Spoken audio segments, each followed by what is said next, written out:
Not What Defines Us launched at the beginning of this year in Bradenton.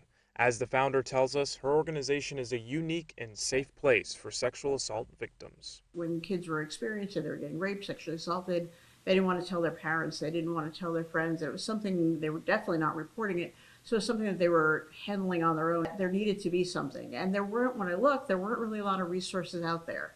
Maybe there was a couple of Facebook groups here and there, but there, when you look at them, there's a lot of advertising, or there's a lot of people kind of jumping in there, and it's not that secure environment. It wasn't a solo effort.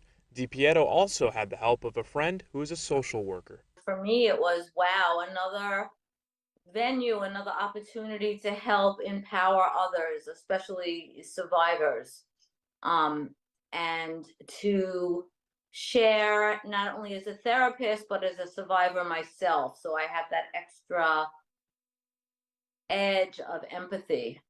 Headlined on their website, every 68 seconds another American is sexually assaulted. 1 out of every 6 women in America have been the victim of rape or attempted rape in her life, as well as 1 in every 33 American men. We have survivors who've written about their healing journeys and the blocks that they had and some of the things they had to overcome, and how they did that. They can read about people and see that, hey, they were once, in the situation they're in, but they moved forward, and here's some, useful things that they've done, right? It's not somebody who's never experienced it talking about it. It's somebody who's been through that situation. Not What Defines Us plans for events later this year in Sarasota, Bradenton areas to educate the public about sexual assault and future preventative measures. I brought in a bunch of our flyers about a week ago to my clinic, and we have a lot of domestic violence and rape survivors that we work with there.